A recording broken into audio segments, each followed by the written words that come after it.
Welcome to अंजना's class बच्चों आज हम पढ़ेंगे पोएम चिल्ड्रन। जैसा हम जानते हैं कि अ, इस पोएम के पोएट हैं H.W. लॉन्गफेलो और पोएम का नाम है चिल्ड्रन। H.W. लॉन्गफेलो ने चिल्ड्रन को कहा है लिविंग पोएम्स, यानी जीती जागती खेलती कूदती कविताएं। हमने चिल्ड्रन पोएम को पढ़ा था और उसके हर स्टेंजा का मीनिंग देखा था और उस पोएम रीडिंग में, पोएम रेसिटेशन में बच्चों आपको भी बहुत मज़ा आया होगा।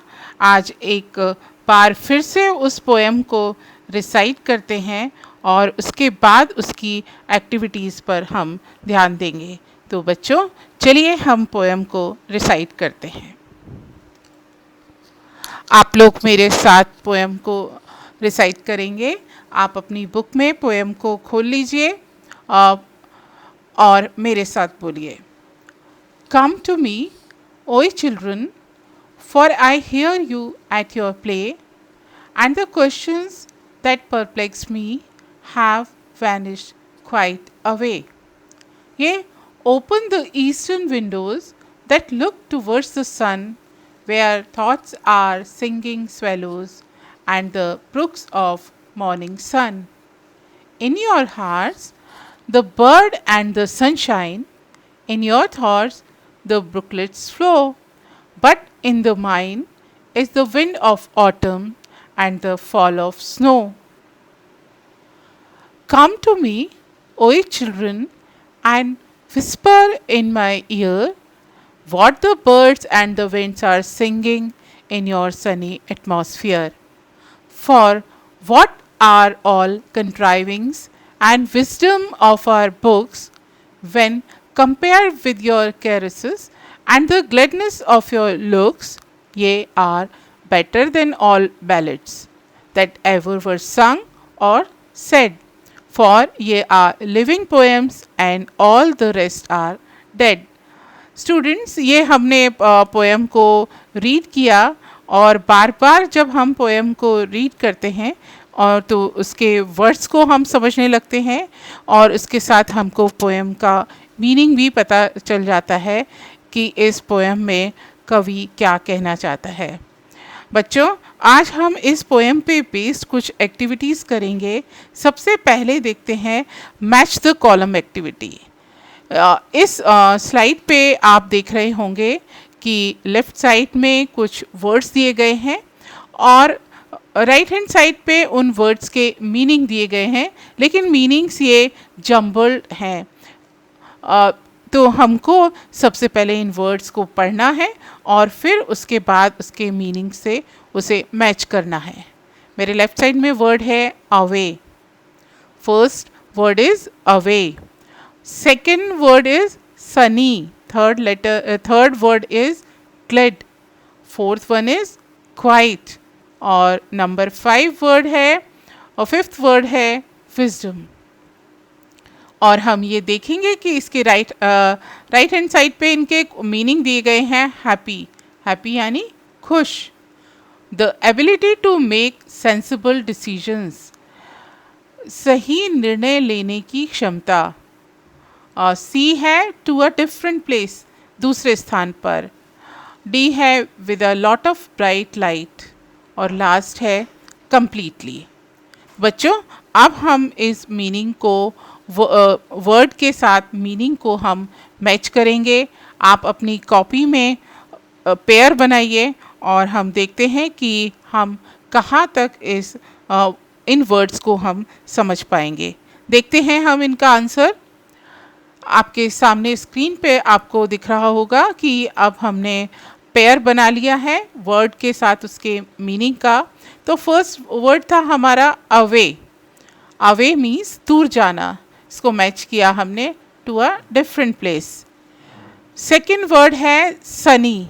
Sunny means with a lot of bright light, बहुत चमकदार। ग्लैड यानी खुश, इसको मैच किया हमने हैप्पी। क्वाइट यानी पूर्ण, कंप्लीटली। बच्चों, एक एक और इसी तरह से बोला जाता है क्वाइट, उसका मीनिंग होता है चुप, और ये क्वाइट है, इसका मीनिंग है पूर्ण, कंप्लीटली। अक्सर हम लोग इन दोनों की स्पेलिंग में हम गड़बड़ कर देते हैं और इनको जहाँ पर उपयोग करना चाहिए वहाँ पर हम गड़बड़ कर देते हैं। तो बच्चों ये है quite, QUITE, quite. Last word है wisdom. Wisdom, the ability to make sensible decisions. तो इस तरह से हमने वर्ड्स को उनके मीनिंग के साथ मैच कर लिया। एक बार देख लेते हैं इसको फिर से।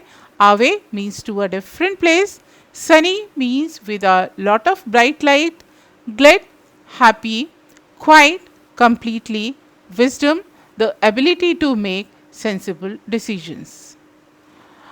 मुझे उम्मीद है, I hope that you like this exercise. अब हम देखते हैं नेक्स्ट एक्टिविटी।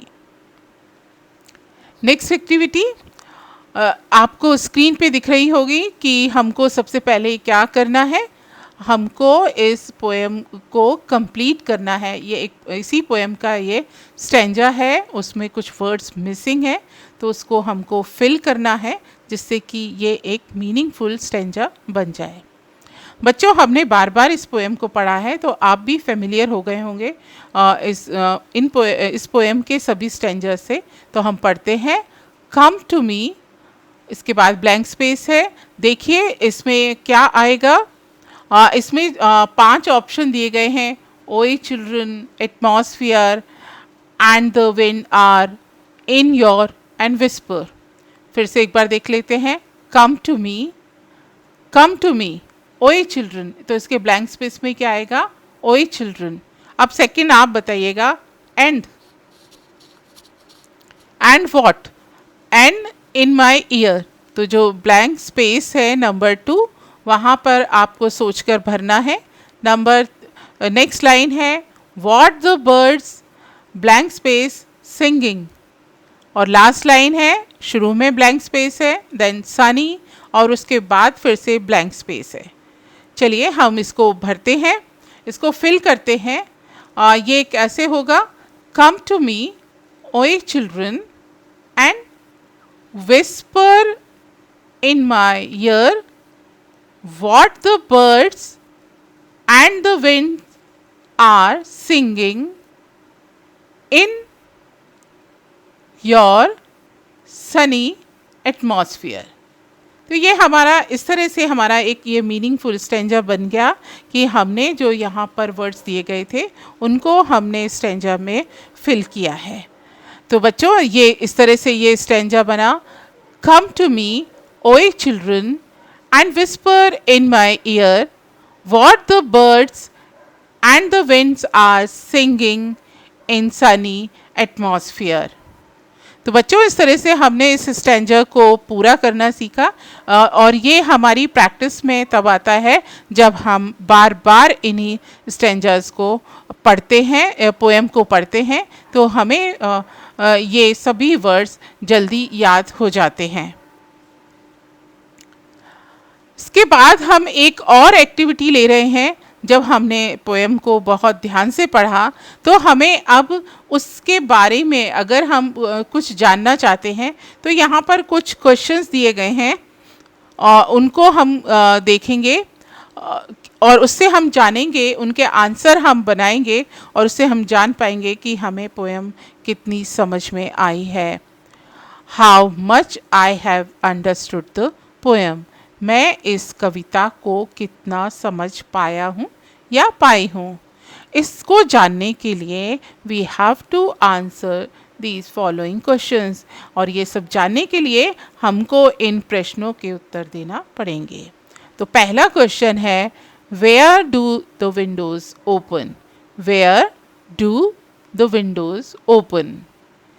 आपको कुछ याद आ रहा होगा, जब हमने पोएम पढ़ी थी तो उसमें इसके बारे में बताया गया होगा, where do the windows open.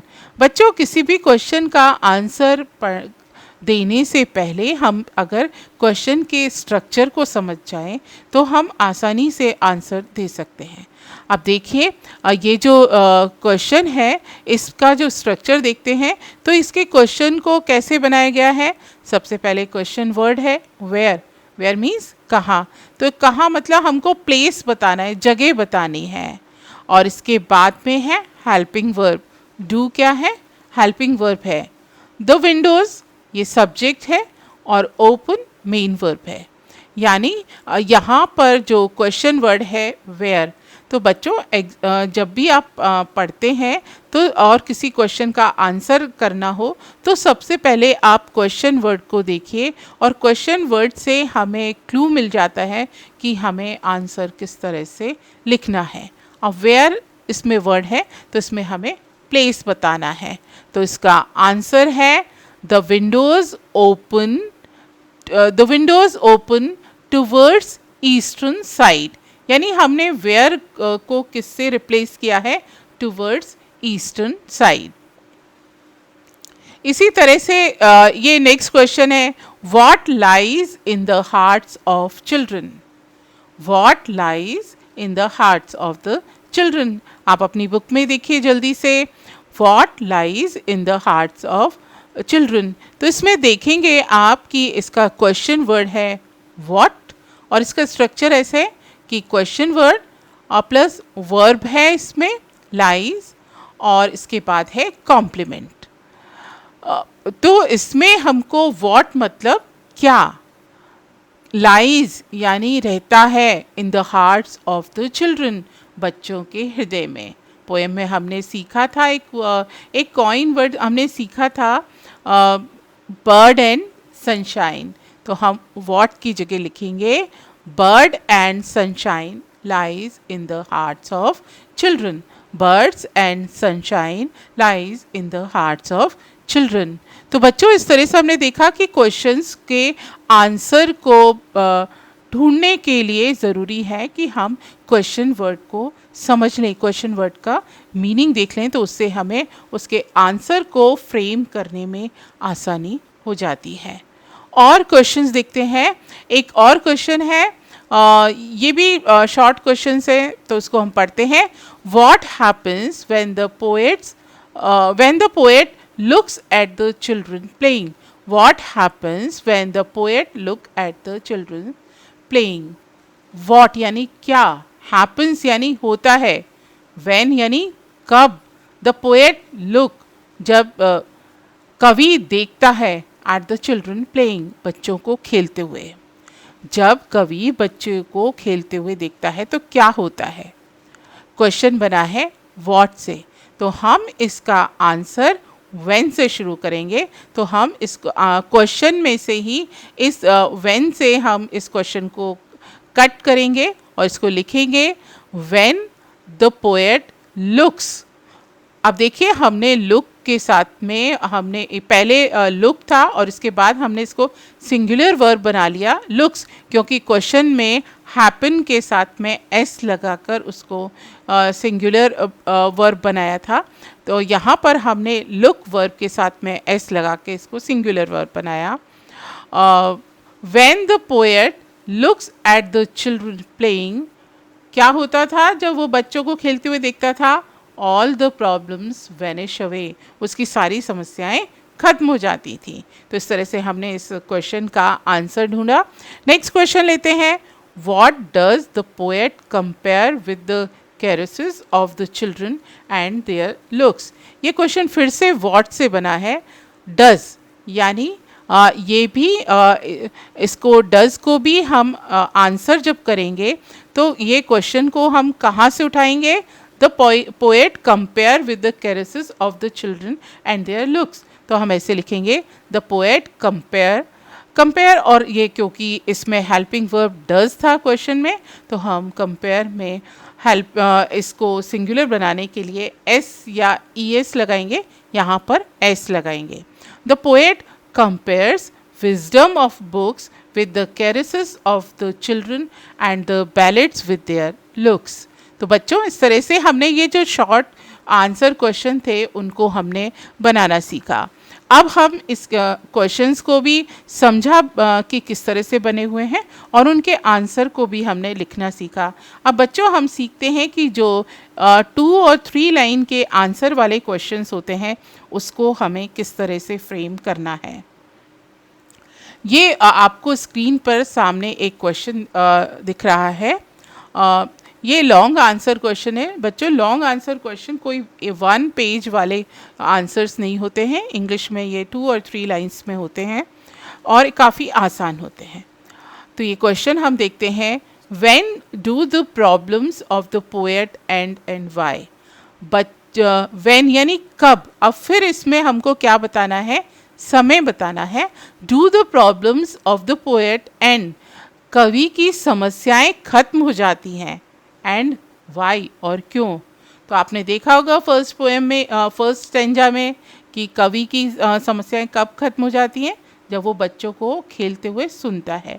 तो हम इस आंसर को देखते हैं। शुरुआत हम करेंगे when the poet hears the joyful voices of playing children। जब कवि बच्चों की चहकती हुई आवाज़ें सुनता है, खेलते हुए बच्चों की चहकती हुई आवाज़ें सुनता है, he feels relieved, उसको आराम मिलता है, from worries, चिंता से। आसान है ना ये answer.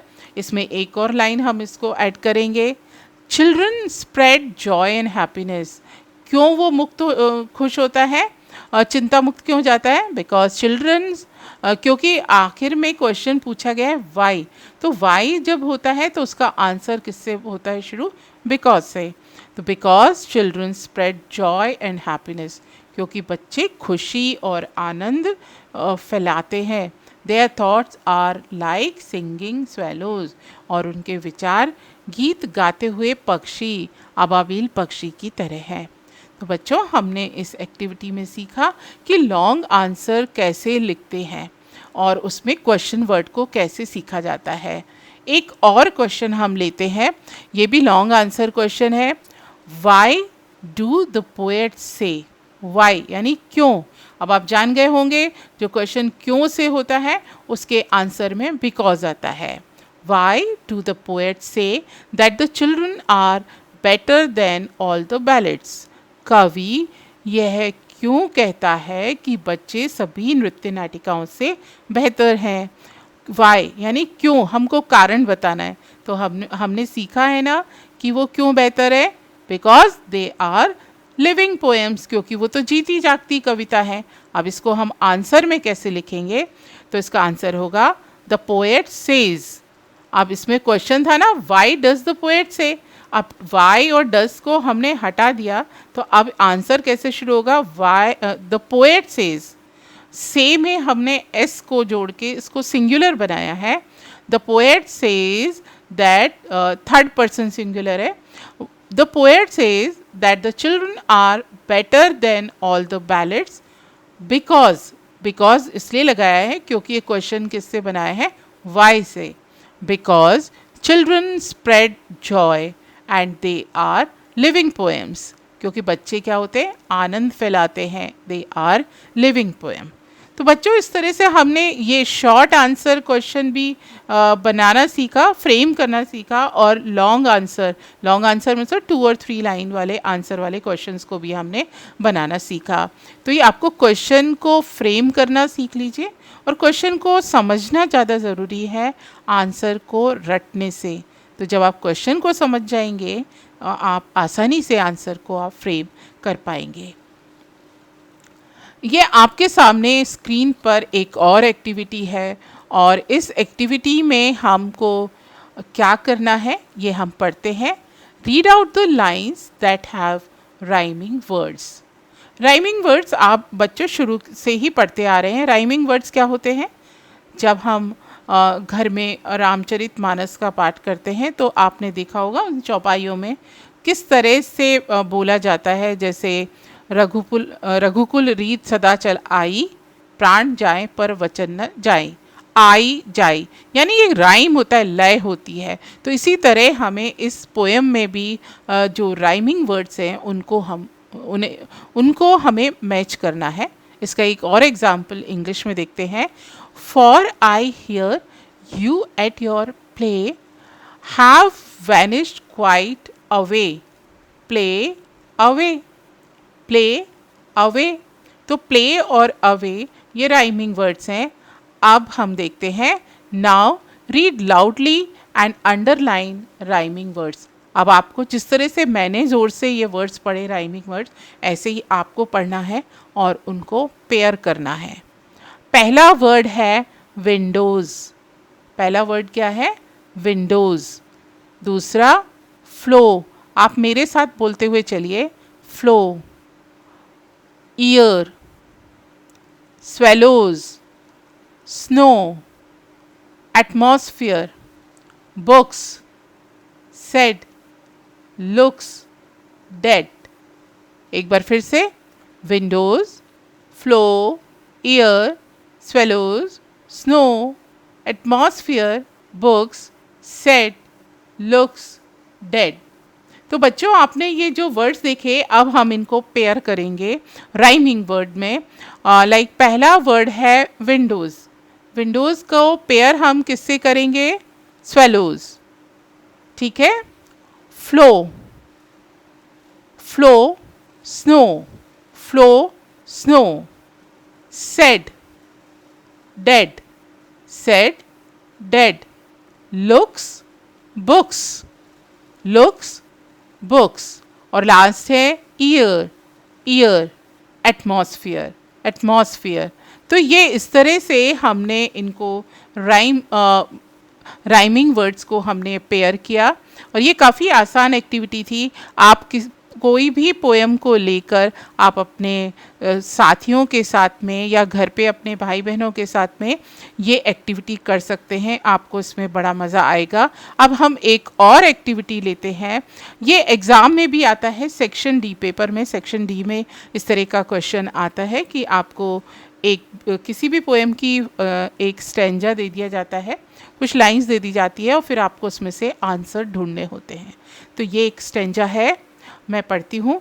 In your hearts the bird and the sunshine, in your thoughts the brooklets flow, but in the mind is the wind of autumn and the fall of snow. तो सबसे पहले तो हमको इस पोएम को आराम से पढ़ना है. अब उसके बाद हम इसके क्वेश्चन देखते हैं. First question is right the name of the poem and the poet of this poem. आपको सबसे पहले तो पोएम का नाम याद रखना है और पोएट का. Second question, in the mind. In the mind इसमें दो ऑप्शंस है, brooklets and wind of autumn. In the mind आप इस स्टैंजा में देखो, माइंड किसके लिए है? पोएट के लिए है. और थर्ड क्वेश्चन है, in the heart of the children there is. और इसमें ऑप्शन दिए हैं मून एंड स्टार्स ए, और बी है bird and sunshine.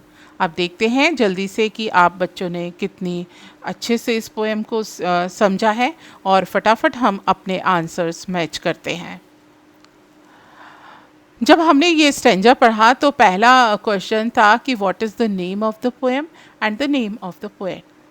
Then the answer is the name of the poem is children and the name of the poet is H.W. Longfellow. दूसरा question था and the mind is, कवि अपने आप को क्या कहता था? तो उसका सही ऑप्शन है विंड ऑफ ऑटम.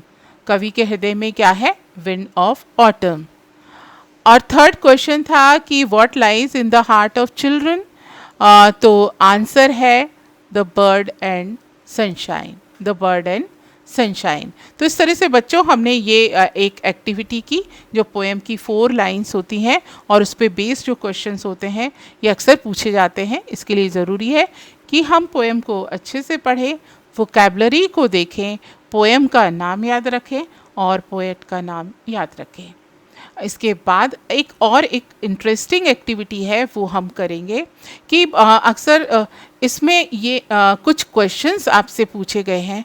आपको अपनी कॉपी में उन आंसर्स को लिखना है और देखिए फिर क्या करना है, क्या करते हैं. ये एक ऐसी एक्सरसाइज है जिसमें we have to write, then think and then rearrange the sentences. तो इसमें कुछ क्वेश्चंस हैं, उनको आप कॉपी में लिख लेंगे.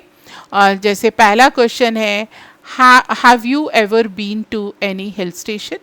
क्या आप कभी किसी हिल स्टेशन पे गए हैं? Question number 2, what do you do in free time? जब आप खाली होते हैं तो क्या करते हैं? खाली होते हैं तो क्या करते हैं? लाइक किसी को गाने सुनना पसंद है, किसी को किताबें पसंद पढ़ना पसंद है, कोई साइकिलिंग, किसी को साइकिलिंग पसंद होती है, किसी को गार्डनिंग होती है पसंद, कोई घूमना भी पसंद करता है। तो इसमें आपको बताना है कि what do you do in free time. और इसका अगला है व्हाट इज़ योर हॉबी? आपकी हॉबी क्या है? थर्ड क्वेश्चन है how did you prepare for journey? आपने यात्रा के लिए तैयारी कैसे की? Describe it. इसको डिस्क्राइब करो। When did you go to Pachmarhi? आप पचमढ़ी कब गए? What did you like most? वहाँ पे आपको क्या अच्छा लगा? क्वेश्चन नंबर 6 है what was the mode of transport? Mode of transport यानी यातायात का कौन सा साधन था जो आपने इस्तेमाल किया? What was the mode of transport to reach the place you visited? जिस हिल स्टेशन पे आप घूमने गए वहाँ जाने के लिए आपने कौन सा साधन लिया? लास्ट क्वेश्चन है mention some specific spaces you visited and describe them. अब आप वहाँ पे गए तो आपने कौन कौन सी जगह देखी और उनको आपको बताना है। बच्चों इनके आंसर आपको कॉपी में लिखने हैं। और देखिए अब इस एक्सरसाइज को हम कैसे करते हैं। जैसा कि मालूम है आपको कि इन एक्सरसाइज ये हमारी एक्सरसाइज क्या है? Right, think and rearrange. तो अब हमने पहले आंसर हमने इनके लिख लेते हैं। पहला जो क्वेश्चन था have you ever been to any hill station? तो मैंने लिखा यस आई विजिटेड पचमढ़ी। दूसरा क्वेश्चन था हॉबी के बारे में, तो I read story books, newspapers, biography of great personalities, visit new places etcetera. Visiting new places is my hobby. और उसमें क्वेश्चन था व्हाट इज़ योर हॉबी? तो visiting new places is my hobby. Third question का answer था कि आपने जाने के लिए क्या तैयारी की? I put some dresses, water bottle, lunch box, mosquito repellent and some medicines in a bag and booked a bus ticket for Pachmarhi. Fourth question था कि आप पचमढ़ी कब गए थे? I went to Pachmarhi last year. आपको वहाँ पर क्या अच्छा लगा था? मैंने आंसर किया I liked sunset point most. आप वहाँ कैसे गए थे? आई वेंट देयर बाय बस। और जो लास्ट क्वेश्चन था कि वहाँ पे घूमने की कौन कौन सी जगह, आपने कौन कौन सी जगह देखी? I saw sunset point, waterfall, forest reserve and Dhupgarh. आप इस तरह से आपने अगर और कोई आपने हिल स्टेशन देखा है तो उसको भी आप बेस बना के, आधार बना के इनके आंसर दे सकते हैं। अब देखिए इसके सामने जो एक बॉक्सेस बने हुए हैं, उन बॉक्स में आपको क्या करना है हम बताते हैं कि इनको हमें एक बार इसको ये जो आंसर है इनको आप सोचिए और इसके बाद हम जो इसका लास्ट पार्ट है वो करेंगे, इसको रीअरेंज करेंगे। यानी कुछ सेंटेंस को ऊपर ले जाएंगे, कुछ को नीचे ले जाएंगे। देखिए सबसे पहले हमें क्या बताना चाहिए था पूरे पैराग्राफ में? ये आंसर्स में ये बताना था कि मुझे क्या पसंद है। आई read story books, newspapers, biography of great personality, visit new places etcetera. Visiting new places is my hobby. ये मैंने नंबर 1 पे लिखा। अब नंबर 2 पे क्या होना चाहिए कि आपने कोई हिल स्टेशन देखा है? Yes I visited Pachmarhi. इसमें थर्ड हमारी लेकिन आप पचमढ़ी कब गए? तो इसके बाद हमारा जो हम इस पैराग्राफ को रीअरेंज कर रहे हैं तो इसमें मेरे हिसाब से या मैं जैसा सोचती हूँ तो उसमें, और आप भी ऐसा ही सोचेंगे कि इसमें इसमें तीसरे नंबर पे आएगा ये वाक्य I went to Pachmarhi last year. आप कैसे गए? I went there by bus. Number 5 होगा जाने के लिए आपने तैयारी क्या की थी? I put some dresses, water bottle, lunch box, mosquito repellent and some medicine in a bag and booked a bus ticket for Pachmarhi. Number 6 आपने क्या देखा था? I saw sunset point, waterfall, forest reserve and Dhupgarh. Last point क्या होगा कि आपको क्या पसंद आया. I like sunset point most. तो इस तरह से जब हमने इसको रीअरेंज किया तो देखिए ये पैराग्राफ किस तरह से आता है. जब हमने इसको रीअरेंज किया तो सबसे पहला आइडिया तो हमारे दिमाग में आया कि इसको टाइटल देना चाहिए. तो टाइटल हम कहाँ गए थे? Hill station. तो इसको टाइटल होगा visit to a hill station. तो ये पैराग्राफ का टाइटल हमने दे दिया visit to a hill station. अब इस पैराग्राफ को हम लिख लेते हैं, बोलते हैं और कॉपी में नोट डाउन कर लेते हैं. आई read story books, newspapers, biography of great personalities and visit new places, etc. Visiting new places is my hobby. Yes, I visited Pachmadi. I went to Pachmadi last year. I put some dresses, water bottle, lunch box, mosquito repellent and some medicines in a bag and booked a bus ticket for Pachmadi. I went there by bus. I saw Sunset Point, waterfall, forest reserve, Dhupgarh. I liked sunset point most. तो इस तरह से बच्चों हमने कोई भी paragraph को जब हमको लिखना होता है तो हमारे दिमाग में भी वो एक क्वेश्चंस की एक सीरीज़ होनी चाहिए कि what will come first and what will come later and what will come in the last. तो ये हम जब सोच लेते हैं हमारे दिमाग में और हम उनको छोटे छोटे सेंटेंसेस में लिखते हैं तो वो पैराग्राफ बहुत सुंदर बन के आता है. तो बच्चों आज हमने चिल्ड्रन पोएम पे बेस्ड बहुत सारी एक्सरसाइज की. हमने क्वेश्चन आंसर सीखे, हमने वर्ड्स की पेयर बनाना सीखा, हमने राइमिंग वर्ड्स भी सीखे और हमने आखिर में तो एक पैराग्राफ भी बना दिया. आई होप बच्चों you like this lesson and session very much. Thank you बच्चों.